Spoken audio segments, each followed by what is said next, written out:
पहले तो यार शुरू से स्टार्ट करते हैं एकदम अपन। अपना नाम, कहाँ के रहने वाले हो, मेंस 1 मेंस 2 में परसेंटाइल और एडवांस में क्या रैंक है बता दो। मेरा नाम अनुपम जाखड़ है और मैं चिड़ावा झुंझुनू का रहने वाला हूँ। मेरी मेंस अटैम्प्ट 1 में परसेंटाइल 99.95 थी और मेंस अटैम्प्ट 2 में 99.96 थी और जेई एडवांस में रैंक 1829 थी। अच्छा, कंपटीशन के बारे में कहाँ से आइडिया लगा, कोई फ्रेंड्स के थ्रू या फिर? हाँ, वो उनके जो यूट्यूब चैनल है उनसे थोड़ी हेल्प ली थी। जैसे फिजिक्स के लेक्चर लिए थे मैंने, फिर मैंने उनका जो कैट्स का प्रोग्राम था वो ज्वाइन किया, जिसने मेरे को टेस्ट सीरीज़ में बहुत हेल्प की थी। फिजिक्स टेस्ट के प्रोग्राम में जो टेस्ट सीरीज थी उसने हेल्प की थी। बहुत ही टेस्ट सीरीज में भी ऐसा आपको क्या अलग नजर आया? मतलब जो पेपर थे वो एकदम जे एडवांस रेलेवेंट थे। जी, हम तो जो लेवल होना चाहिए था एक्चुअली वो लेवल आपको देखने को वैसा ही पेपर बिल्कुल जे एडवांस में आया था। हाँ नहीं, ये बहुत कम कोचिंग में देखने को मिलता है। ये मैं भी मतलब बहुत सारे बच्चे बताते रहते हैं कि कई कोचिंग क्या करती है ना, अब नाम तो नहीं लेना चाहेंगे अपन, कि एकदम टफ बना देंगे। हाँ, जिससे कोई मतलब ही नहीं है ना। या फिर कुछ क्या करती है ना कि एक छोटे से कंसेप्ट पे क्वेश्चंस डाल देती है, पूरा चैप्टर पे कवर नहीं कर पाते। तो पेपर बनाना भी एक तरह से आर्ट है, वो हर कोई बंदा नहीं बना पाता है। तो वो आप कैसा बना रहे हो वो बहुत मैटर करता है। जो केट्स की डीपीपी थी, जब केट्स की डीपीपी मिलते थे, हाँ ठीक है, उसको आप क्या रेटिंग दोगे? मतलब वो आपको कितनी हेल्प करी है? जे एडवांस रेलेवेंट थे बिल्कुल एडवांस अच्छे से। हाँ, उसमें ऐसा था कि इजी क्वेश्चन भी थे जो पहले कॉन्फिडेंस देते थे, फिर धीरे धीरे लेवल एकदम जे एडवांस से थोड़ा ऊपर भी चलता था, ताकि अगर जे एडवांस फ्लक्चुएट करे लेवल हाँ। तो मेंटेन रहे। आप 12th के साथ सेलेक्ट हुए ना? यस। ठीक है। या 12th के साथ सिलेक्शन में नॉर्मल से एक डाउट ये उठ के आता है कि बोर्ड को और जेईई की प्रिपरेशन को दोनों को कैसे बैलेंस किया आपने? हाँ, ये थोड़ा रहता है। रहती है। मतलब जो जनवरी में मेरे साथ हुआ था, मैंने मेरी मैथ जो पहला जो अटेम्प्ट था अपना, हाँ, उसमें मेरी मैथ अच्छी थी। फिर मैंने ज़्यादा बोर्ड पे फोकस कर लिया क्योंकि मैं पहले बोर्ड का इतना नहीं पढ़ा था। तो मैंने मैथ को, क्योंकि जेईई के लिए इतनी पढ़ रखी थी, तो मैंने बोर्ड के लिए मैथ को लगभग 1 महीने तक ज़्यादा छेड़ा नहीं। तो उसके कारण मेरे को फिर जेईई एडवांस में दिक्कत हुई। जेईई मेन तो सेकंड अटैम्प्ट में मेरे 100% आए थे मैथ में, पर जेईई एडवांस के लिए मेरे को दिक्कत हुई थी।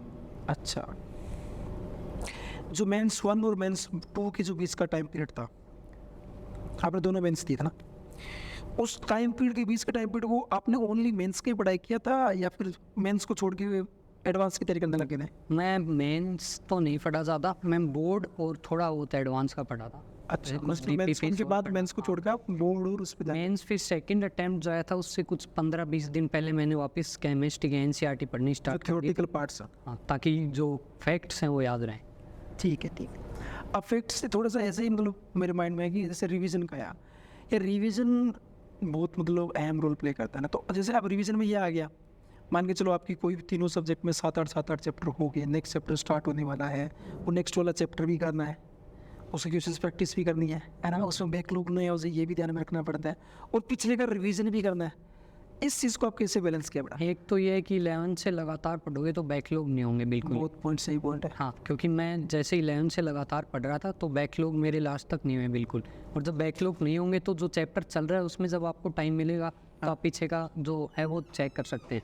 मतलब पीछे के जो चैप्टर आप उसको रिवाइज कर सकते हैं टाइम टू टाइम, तो हेल्प मिल जाती है। बैकलॉग ना हो तो ईजिली कवर हो सकता है। ठीक है। जब अपन 11th क्लास में इससे अपन प्रिपरेशन जब स्टार्ट करते हैं ना, तो 11th क्लास में बच्चा इतना सीरियस नहीं होता है। उसको लगता है यार 10 में अच्छे मार्क्स से वाला बच्चा आता है, उसको लगता है यार कर लूँगा मैं, टाइम है ऐसे सोच के वो एक 11th को ढंग से तैयार नहीं कर पाता। अपन को पता है कि 11th का जो सिलेबस है वो बहुत इंपॉर्टेंट है चाहिए की प्रिपरेशन के लिए।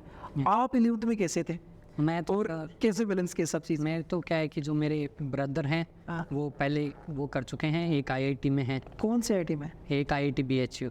आईआईटी बीच में आपके ब्रदर है? अरे यार ये बहुत हेल्प मिलती है यार। ये रहता है यार, अगर आपकी फैमिली में और अगर आपके खुद की भाई बहन है ना, जो मतलब 11th-12th में जो मतलब आईआईटी के अंदर या फिर जिनको आइडिया है कि इस प्रिपरेशन में क्या क्या काम करना होता है, तो आप उसका फ़ायदा उठा सकते हो आप। तो फिर मैं 11 से ही वैसा पढ़ा जैसा मतलब 12th में पढ़ना होता। कहीं भी कोई दिक्कत नहीं। हाँ, तो फिर डाउट सोल्व वो सब पता था पहले से कैसे करना। ठीक है।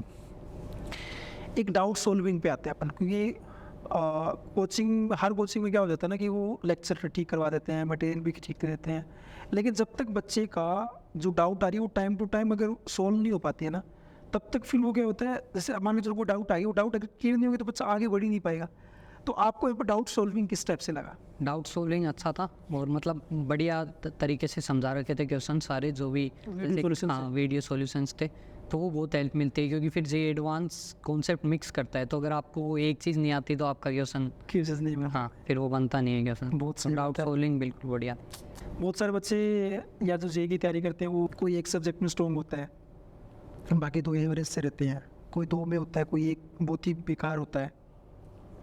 आप कौन सी कैटेगरी वाले? मेरे तो ये था तीनों कि सही थे। मेरे फिजिक्स अच्छी थी, मैथ भी अच्छी थी, मेरे तो केमिस्ट्री में दिक्कत थी, तो फिर मैं केमिस्ट्री को जितना ज़्यादा रिवाइज हो सकते था उतना करता था, जो हैंड आउट थे या फिर जो मिला हुआ होता था उसको हर दिन सुबह या फिर सुबह शाम रिवाइज कर लेता था ताकि माइंड मैप बना रहे चैप्टर का। जैसे कुछ चैप्टर जो थ्योरिकल हैं, P block, D block, metallurgy, ये सब, तो इनमें बहुत हेल्प मिलती थी इससे। आप पी ब्लॉक डी ब्लॉक जो आप बता रहे हो उनको आपने ओनली लास्ट में ही जाके पढ़ा या फिर बीच में एक बार दोबारा? 12th के बीच में पढ़ाते हैं तो फिर लास्ट तक फिर उसको पढ़ता रहा मैं, अगर टेस्ट में नहीं आ रहा है तो भी मैं रिवाइज कर लेता था ताकि वो फैक्ट याद रहे, क्योंकि फिर लास्ट में आते आते वो क्वेश्चन में मिक्स होने स्टार्ट हो जाते थे। रिएक्शन पी ब्लॉक के फिर उसमें मोर कॉन्सेप्ट डाल दिया ऐसा करके। अच्छा यार अनुपम, जब अपन तैयारी करते हैं तो मॉक टेस्ट बहुत अहम रोल प्ले करता है। कई बार बीच में ऐसा फेज भी आता है कि अपन को लगता है देखिए कि यार ये एक दो चैप्टर मेरे स्ट्रॉन्ग नहीं है या फिर ढंग से नहीं किए मैंने, इन चैप्टर का मॉक टेस्ट हो रहा है, मैं काश इसको स्किप कर देता हूँ, आगे वाले पे ध्यान देता हूँ। आपके साथ भी ऐसा हुआ कभी? हाँ मतलब ये होता था कि कुछ चैप्टर जो मेरे को कम आते थे तो मैं मॉक टेस्ट देता था ताकि मेरे को ये पता चले कि उस चैप्टर में भी मेरे को कौन सा सब टॉपिक है जो नहीं आता, जिसके कारण वो चैप्टर मेरे को मतलब दिक्कत दे रहा है। बहुत बड़ी तो मैं इसलिए मॉक टेस्ट देता था, तो मैंने जेई मेन से पहले भी बहुत ज़्यादा मॉक टेस्ट दिए थे जिसने मेरे को जेई मेन में बहुत ज़्यादा हेल्प की थी। अच्छा, अपन जी ऑनलाइन करे चाहे ऑफलाइन करे डिस्ट्रैक्शन तो आती है यार, है ना सर? जी सोशल मीडिया का ले लो चाहे कोई और ले लो, आपके साथ किस टाइप की डिस्ट्रैक्शन थी और आप कैसे उसको हैंडल किए?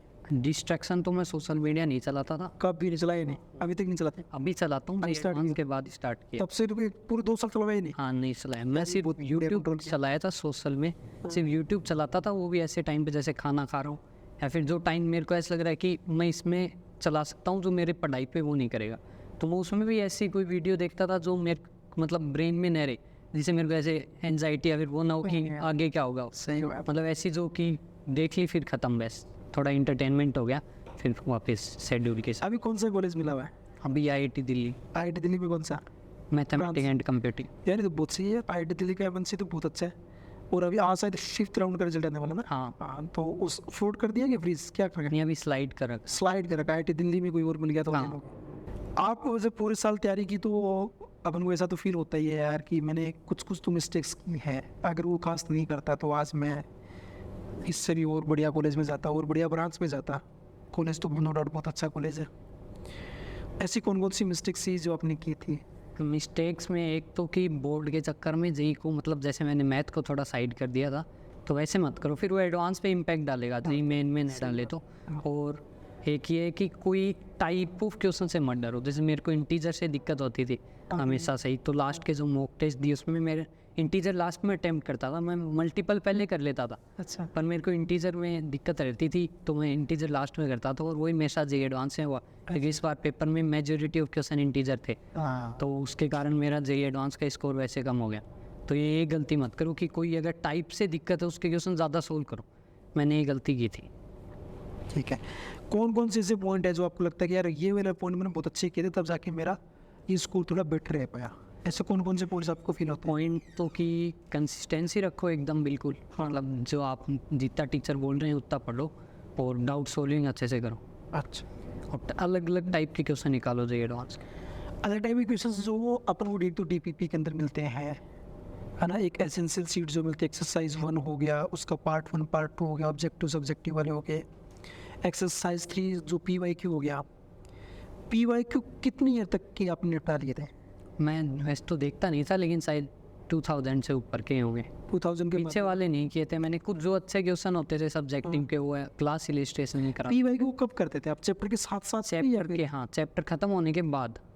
ओल्ड PYQ जो है वो एडवांस के लिए कभी हाथ पैर मारा उनमें?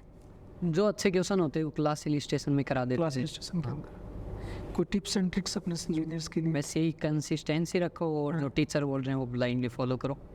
क्योंकि उनको नहीं, एक्सपीरियंस कई बार क्या होता है ना, बच्चे खुद से भी सोचने नहीं लगते हैं कि यार करो। हाँ कि ये वाला चैप्टर बहुत स्ट्रॉन्ग है, मैं इसी पे प्रैक्टिस को नहीं, जो वीक है उसको ज़्यादा प्रैक्टिस करो और ज़्यादा चीज़ों के पीछे वो मत हो कि मतलब मैं ये बुक भी सॉल्व कर लेता हूँ, मैं ये जो कोचिंग मटेरियल अगर उसको ही अच्छे से कर लिया तो वो बहुत बेनिफिट है। एक ये पूरे साल बच्चे है ना, मतलब कोई चैप्टर ऐसा होता है जो उनका बहुत स्ट्रॉन्ग हो जाता है, ये होता ही है, ये तीनों सब्जेक्ट में एक सब्जेक्ट होता है जो चैप्टर उसका स्ट्रॉन्ग रहता है, उसमें वो टफ क्वेश्चंस करने लग जाते हैं, उसको आप कितना सही मानते हो? नहीं मतलब जे एडवांस लेवल आपने टच कर लिया तो बहुत है वैसे, बहुत है ना। फिर उससे ज़्यादा करने का कोई फ़ायदा नहीं है। अगर आपको ओलंपियाड में जाना है तो बात अलग है। आपने दिया था कोई एनटीसी ओलंपियाड? मैंने कोई दोनों में कोई नहीं, और इसके अलावा कोई एग्जाम? नहीं, मैंने सिर्फ जेई। सिर्फ यही दिया था, मैंने फोकस नहीं था। ठीक है, ठीक है, बढ़िया बेटा। Thank you.